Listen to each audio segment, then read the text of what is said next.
અને હવે સમાચારમાં આગળ વાત કરવી છે। બરોડા ડેરીની ચૂંટણીને પગલે રાજકીય ગરમાવો આવી ગયો છે। બિનહરીફ પ્રમુખ અને ઉપપ્રમુખને નોટિસથી હડકંપ મચી ગયો છે।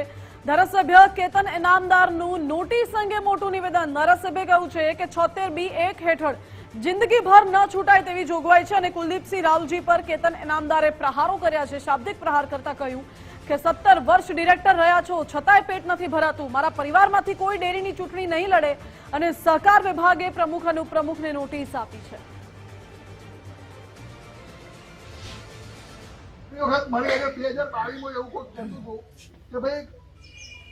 ક્ષત્રિય ઉમેદવાર હોવો જોઈએ।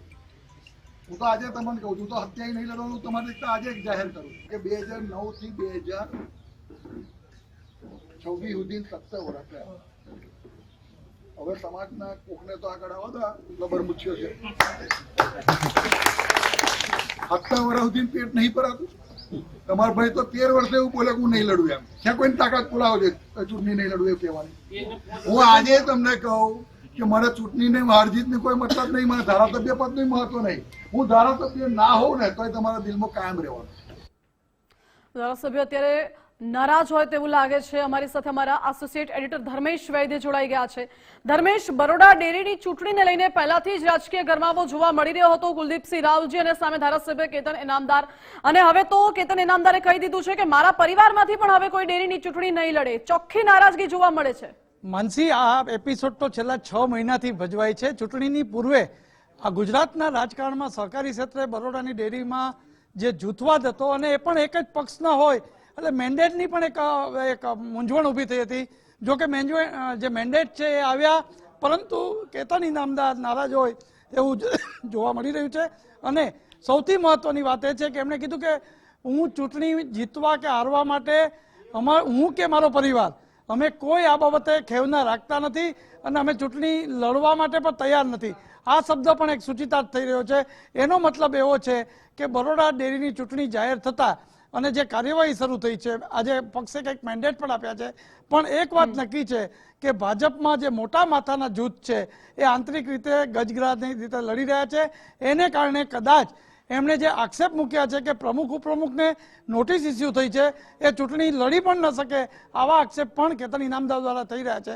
ત્યારે જોવાનું એ છે કે સાવ સામે પક્ષે એક જ પક્ષના બે જૂથ અને એ કઈ રીતે આ ચૂંટણીમાં વળાંક આપે છે એ જોવાનું રહે છે। પરંતુ પક્ષે આજે 6 લોકોને કોઈ મેન્ડેટ પણ જાહેર કર્યા છે જે બિનહરીફ છે। આવા સંજોગોમાં સાવલીના ભાજપના ધારાસભ્ય કેતન ઇનામદારનું આ નિવેદન બહુ મોટું અને સૂચિતાર્થ ગણાઈ રહ્યું છે।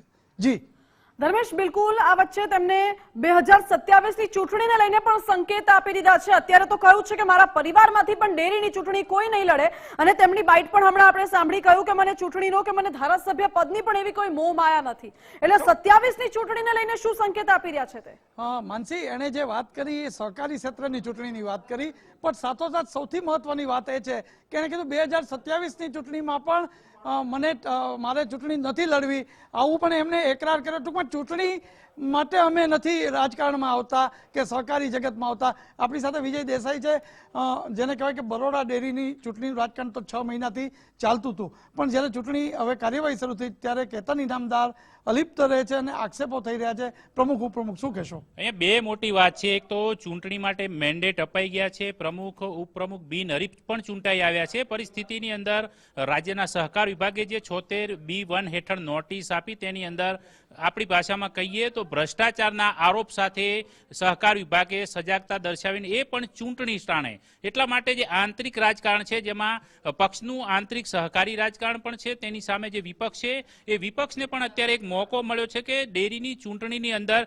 જ્યારે પ્રમુખ ઉપપ્રમુખને ગાંધીનગરનું તેડું હોય એ અરસામાં મેન્ડેટ આપતી હોય પાર્ટી અને ચૂંટણીના જે પડઘમ વાગી રહેલા છે એ અરસાની અંદર ભારતીય જનતા પાર્ટી સાથે સંકળાયેલા અને એક ધારાસભ્ય અને ડેરી સાથે પણ તેઓ સંકળાયેલા છે, તો તેમણે જે આરોપ કર્યા છે તેમને રાહુલજીનું નામ લઈને તેમની પર પણ આરોપ કર્યા છે કે 17 વર્ષથી તમે ડિરેક્ટર પદ પર ચોંટેલા છો, તો બીજાને તક આપો ને. સાથે એમણે એ પણ દાવો કર્યો છે કે તેમના પરિવારમાંથી કોઈ સહકારી રાજકારણ એટલે કે ડેરીના ચૂંટણીમાં કોઈ નહીં લડે. અને સાથે કેતન ઇનામદાર એવું પણ કહ્યું છે કે 2027ની વિધાનસભાની ચૂંટણી પણ તેઓ નહીં લડે, પરંતુ અગાઉ 2022માં પણ આ જ પ્રકારનું નિવેદન કેતન ઇનામદાર આપી ચૂક્યા છે કે આ મારી છેલ્લી ટર્મ છે અને આગામી વિધાનસભાની ચૂંટણી હું નથી લડવાનો. પરંતુ હાલ મધ્ય ગુજરાતના સહકારી માળખાની અંદર બે પ્રકારની વાતો અને ચર્ચાઓ છે, રાજકીય રીતે બહુ ગરમ છે. એક તો ચૂંટણી ટાણે જ નોટિસ મળવી અને એ પણ વર્તમાન હોદ્દેદારોને, તો એ પણ ક્યાંક ને ક્યાંક હિન્ટ આપે છે. કારણ કે ઘણી વખત આપણે સહકારી માળખામાં જોયું કે મેન્ડેટનો ઉલાળ્યો કરીને પણ સહકારી મોટા ગજાના નેતાઓ છે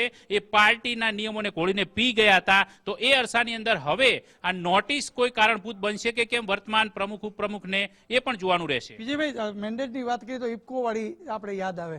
આ મેન્ડેટને કારણે સહકારી જગતમાં કંઈક કચવાટ છે ને આ તો ભાજપના જ ધારાસભ્ય છે અને આંતરિક રાજકારણમાં પોતે નારાજગી દર્શાવે છે. આની અસર કેવી રહેશે?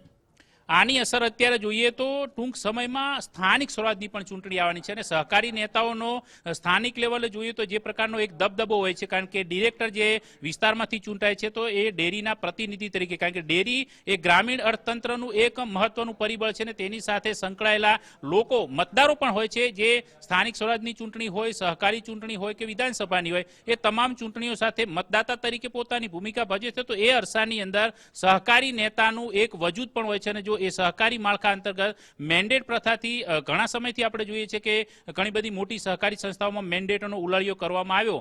એ જોતા હવે આ ચૂંટણીની અંદર પણ મેન્ડેટનો ઉલાળ્યો થાય તો નવાઈ નહીં, પરંતુ એનાથી પરિણામ પણ આપણે જોયા છે કે ઘણી બધી જગ્યા પર સહકારી માળખાની અંદર જે નેતાઓ મેન્ડેટ ભંગ કરીને જતા હોય છે તે પૈકી કોઈક જ જીતતું હોય છે, પરંતુ કોઈક જ મોટા ગજાના છે કે જે પોતાના આપબળ પર જીતે છે. તો આ બરોડા ડેરીની અંદર હવે શું કોઈ મોટું સત્તા પરિવર્તન થશે કે કેમ, કે પછી આંતરિક બળાપો છે એ સ્થાનિક સ્વરાજની ચૂંટણીમાં નડશે કે પછી આવનારી વિધાનસભાની ચૂંટણીમાં, એ તમામ આ ડેરીની ચૂંટણીના પરિણામ પર પણ નિર્ભર રહેલું છે. ચોક્કસ. તો માનસી, કહી શકાય કે કેતન ઇનામદારની જે નારાજગી છે એ હવે જ્યારે એવા સમય આવી છે કે જે પક્ષે મેન્ડેટ આપ્યો છે, જે બિનહરીફ છે ને મેન્ડેટ પણ આપ્યો છે, આવા સંજોગોમાં કેતન ઇનામદારની નારાજગી કેવું સ્વરૂપ રહે છે એ આગામી દિવસોમાં ખબર પડશે. જી ધર્મેશ, બિલકુલ આભાર આપનો.